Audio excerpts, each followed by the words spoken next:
Teacher discovers shocking cause of students' concerning behavior.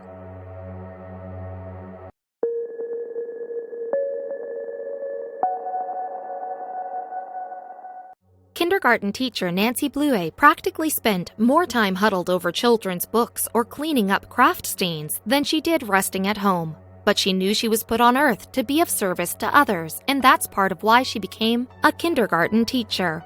Guiding kids through their formidable years was 60 hours per week well spent. Still, she never expected her job would thrust her into the middle of a life-or-death situation. One of Miss Nancy's pupils was a 4-year-old named Camden Peterson. A bright, energetic, and social kid, he carried a secret with him that not even the intuitive Miss Nancy could figure out. The secret bothered him. It scared him. And whether or not he knew it, he always wore it on his sleeve. He never spoke about his situation, however, at least not directly. One day at school, Nancy Bleuer noticed something was wrong with her student. Camden was acting strange, silent and reclusive. Was he sick? Was something wrong at home? Was he feeling out of place? She was intent on getting to the bottom of it, so she monitored him carefully.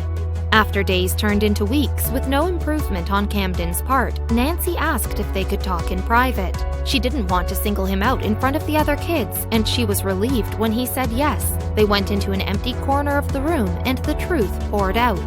Nancy was worried. Camden was demonstrating telltale signs of a kid with a rotten home life. Her dedication to her students didn't stop in the classroom, so she carefully coaxed the truth out of her pupil.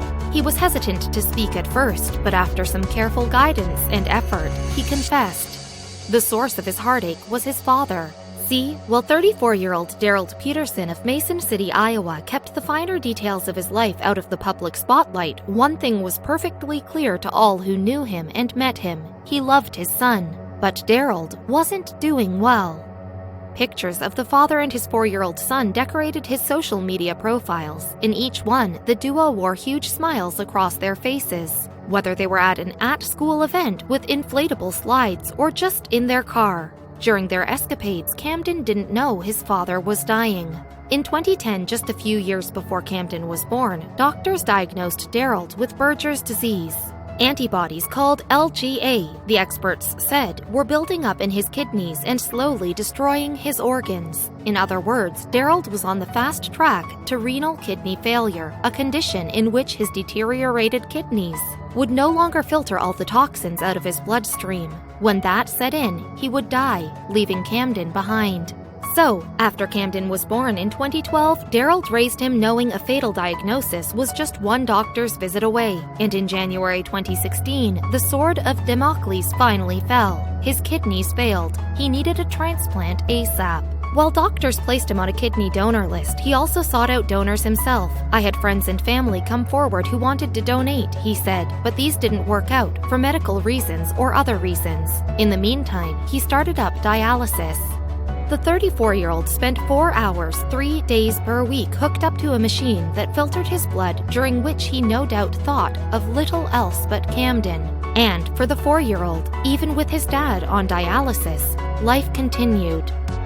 As Camden told his story, Nancy's jaw fell to the floor. The story he told was devastating. His father was seriously ill, and without proper treatment, he was likely going to die.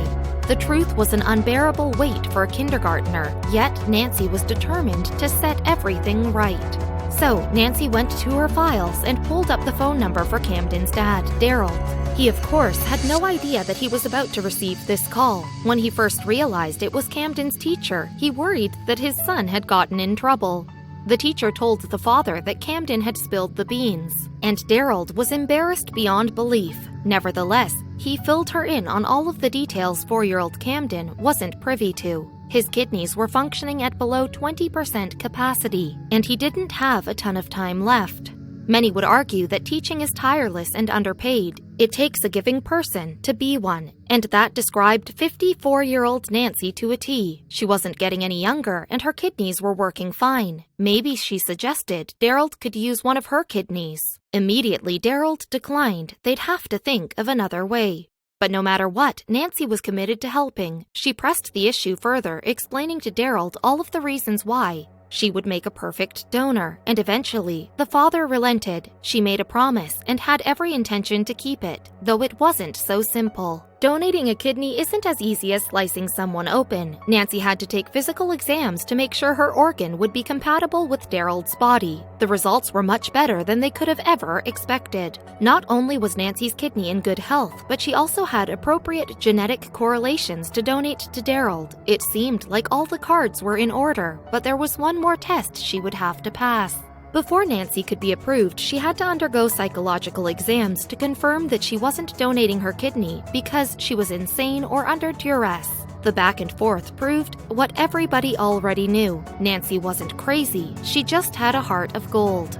After a long period of tests, discussions, and "are you sure's," it was finally time for the surgery. Transplant surgeons Alan Reed, Zoe Stewart-Lewis, and Daniel Katz led the endeavor. They were qualified and experienced, but like any surgery, there was always a risk. Luckily, Daryl and Nancy could both rest easy. The surgery was a great success. "She's given me and my son a new opportunity at life," Daryl said. He couldn't believe it. Was this the most selfless act ever committed by a teacher?